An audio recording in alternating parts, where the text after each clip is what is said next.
Welcome to our voice. నేను journalist నవత. Calcutta trainee doctor హత్యాచార ఘటన దేశవ్యాప్తంగా సంచలనం సృష్టిస్తుంది. సామాన్యులే కాదు, మనం ఎన్నుకొని చట్టసభలకు పంపించిన అనేక మంది ప్రజాప్రతినిధులపై కూడా లైంగిక ఆరోపణలు, మహిళలపై దౌర్జన్యాల కేసులు ఉన్నాయి. Association for democratic reform ADR సంస్థ సదరు ప్రజాప్రతినిధులపై సర్వే నిర్వహించింది. 2019 నుంచి 24 మధ్య కాలంలో దేశవ్యాప్తంగా ఉన్న సిట్టింగ్ ఎంపీలు, ఎమ్మెల్యేలు, బరిలో నిలిచిన అభ్యర్థులకు చెందిన 4809 మంది అఫిడవిట్లలో 4693 మంది వివరాల్ని ఏడీఆర్ పరిశీలించింది. ఇందులో 151 మంది సిట్టింగ్ ఎంపీలు, ఎమ్మెల్యేలు ఎన్నికల అఫిడవిట్లో మహిళలపై నేరాలకు సంబంధించిన తమపై కేసులున్నట్టు వెల్లడించారు.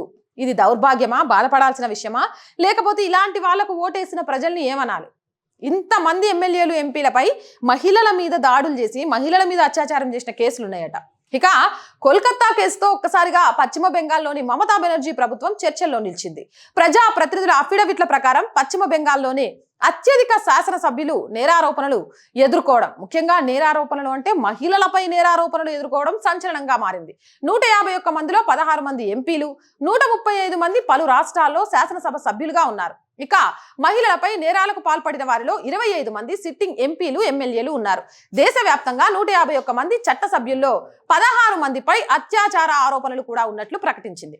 బీజేపీ, కాంగ్రెస్ కి చెందిన చెరో 5 సిట్టింగ్ ఎమ్మెల్యేలు అత్యాచారం ఆరోపణలు ఎదుర్కొంటున్నారని చెప్పింది. వీరిలో 2 ఎంపీలు, 14 మంది ఎమ్మెల్యేలు ఉన్నారు. ఇక నేరం రుజువైతే వీరికి 10 ఏళ్ల జైలు శిక్ష లేదా జీవిత ఖైదు పడే అవకాశం ఉంది. కొందరిపై 10ల సంఖ్యలో కేసులు ఉండడం కూడా ఇక్కడ భయపడాల్సిన అంశం. ఇక బెంగాల్ కు చెందిన 25 మంది ఎంపీలు, ఎమ్మెల్యేలు అందులో ఉన్నారని తెలిపింది. 21 మంది చట్ట సభ్యులతో ఆంధ్రప్రదేశ్ 2వ స్థానంలో ఉందని నివేదిక పేర్కొంది. ఒడిశాకు చెందిన వారు 17 మంది ఉన్నట్లు, అత్యధికంగా 54 మంది బీజేపీ నేతలు ఈ తరహా కేసులు ఎదుర్కొంటుండగా 24 మంది కాంగ్రెస్ నేతలు ఉన్నారు. అయితే ఎంపీలు, ఎమ్మెల్యేలపై ఉన్న కేసులను త్వరితగతిన పరిష్కరించాలని ఈ సందర్భంగా ఏడీఆర్ కోరింది. సమగ్ర దర్యాప్తు జరిగేలా చూడాలని విజ్ఞప్తి చేసింది. నేరస్తులకు ఎన్నికల్లో టికెట్ ఇవ్వడం సమాజంలో తప్పుడు సంకేతాలు వెళ్లేలా చేస్తుందని ఏడీఆర్ పేర్కొంది. ఎంపీలు, ఎమ్మెల్యేలపై ఉన్న కోర్టు కేసులను త్వరితగతిన పరిష్కరించాలని, పోలీసులు నిష్పక్షపాతంగా దర్యాప్తు చేయాలని ఏడీఆర్ సూచించింది. నేరారోపణలు ఎదుర్కొంటున్న అభ్యర్థులను ఎన్నుకోవద్దని ఓటర్లను కోరింది. ఎంత కోరితే మాత్రం ఏం లాభం? పైసలు ఎవడిస్తే వాడికే మేము ఓటేస్తాం, అంతే కదా? లేకపోతే మాకులో పొడికే ఓటేస్తాం.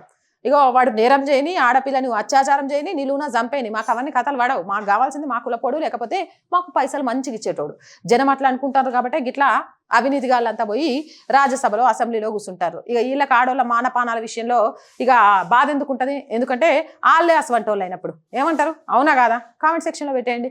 మోర్ వీడియోస్ కోసం మన ఛానల్ వెంటనే సబ్స్క్రైబ్ చేయండి. అండ్ ప్రతి ఒక్కరికి రోజు చెప్తుందే, ఈ ఛానల్కి ఆర్థికంగా మీ అందరి చేయుతో చాలా చాలా చాలా అవసరం. ఎక్విప్మెంట్ అస్సలు చాలా ప్రాబ్లం అవుతుంది.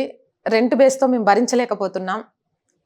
ఎలాగైతే ఒక్కదాంతో మొదలైన ఈ ఛానల్ 1,00,000 మంది సబ్స్క్రైబర్స్కి వెళ్ళిందో, అలాగే నా ఒక్కదాంతో పాటు మీ అందరూ తలుచుకుంటే మన ఛానల్ ఎక్విప్మెంట్ కానీ, ఒక చిన్న ఆఫీస్ కానీ, రిక్రూట్మెంట్ కానీ పెద్ద సమస్య కాదు. ₹1 అయినా సరే అది మాకు చాలా చాలా యూజ్ అవుతుంది.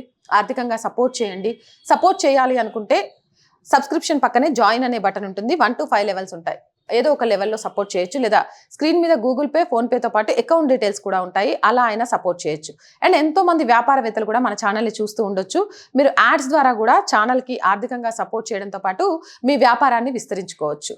And so please support our channel. And చూస్తున్న ప్రతి ఒక్కరూ సబ్స్క్రైబ్ చేయండి, వీలైనంత షేర్ చేయండి. మీరు ఎంత లైక్ చేస్తే మన ఛానల్ అంత వైరల్ అవుతుంది అనే విషయాన్ని మరొకసారి మీ అందరికీ గుర్తు చేస్తూ, జై భారత్.